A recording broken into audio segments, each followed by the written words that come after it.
All right, let's talk about it. Today, we're diving into a 10-habit system that's all about creating a life that just feels right. More authentic, more balanced, and truly aligned with who you actually want to be. So, does this sound familiar?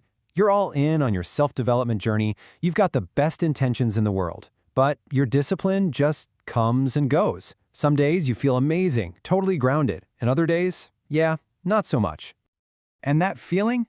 That's what our source material calls being out of alignment. It's that frustrating sense of being disconnected from yourself, where what you're doing doesn't really line up with what you're aiming for. So, the big question is, how do we fix this? Here's the game plan.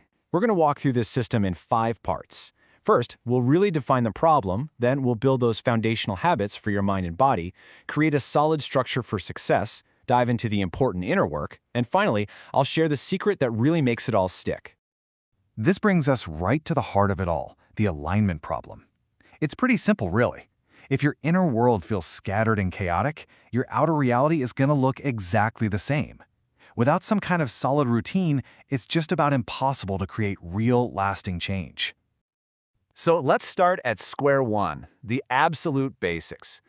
Before you can even think about tackling those big goals, you need the physical energy and the mental space to even show up.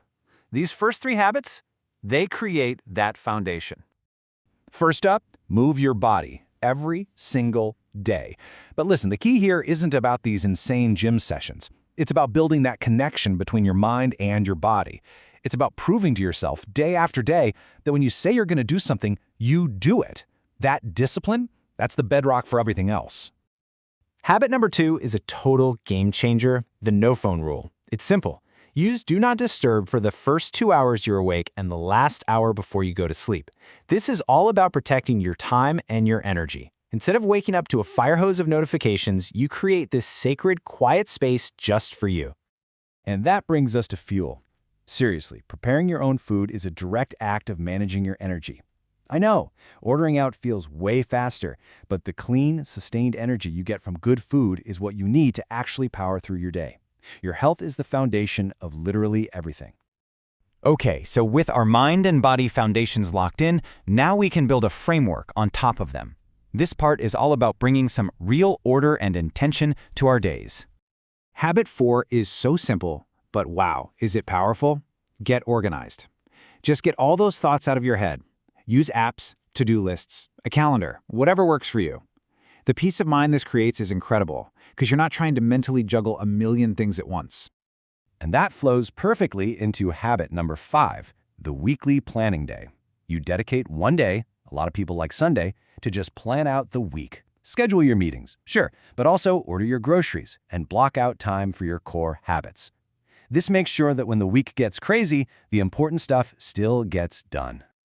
So, what do you do with those little pockets of spare time? Habit 6 is about filling them mindfully by getting crystal clear on your priorities. And our source breaks this down into 2 really distinct types. First, you've got your non-negotiables. I love this analogy. Think of the big areas of your life, your health, your relationships, your fulfillment, as little gardens. The non-negotiables are the sun and the water. They are the absolute bare essentials those gardens need just to survive.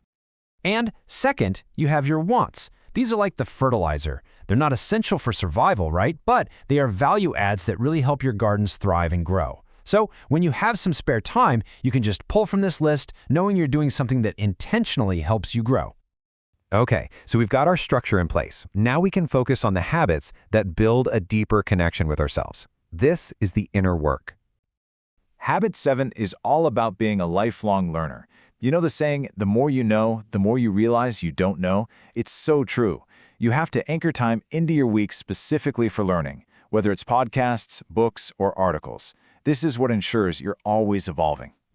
Number 8 is to cultivate a mindful habit. What does that mean? It just means having dedicated, distraction-free time to plug into your own thoughts.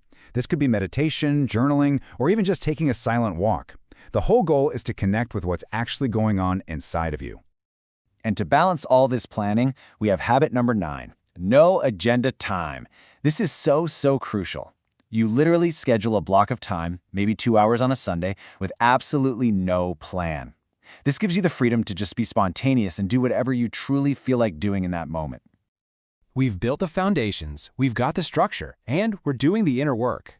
But there's one last habit, and it's probably the most profound one, that ties this entire system together and actually makes it last. And that habit is flexibility. Because let's be real, life happens, things change. A routine that can't bend is just gonna break. Flexibility is what allows you to move with the natural flow of life, honoring your energy instead of trying to fight against it. And this really highlights a massive difference. A rigid routine basically makes you a slave to your own schedule. It forces you to go against your gut. You become handcuffed to the plan. But a flexible routine, that gives you freedom. It lets you swap a gym session for a walk if you're not feeling it, and you don't have to feel guilty about it. This quote just captures it perfectly. It is so easy to get attached to the plan that you become handcuffed by it. But the entire point of a routine is to create clarity and more freedom, not less. So the ultimate takeaway here is this. Your routine should be a tool that serves you. It's there to provide a structure that ultimately gives you more clarity, more energy, and more freedom to live a life that feels aligned. So I'll just leave you with one final question to think about. Is your routine serving you, or have you become a slave to it? Thanks for tuning in.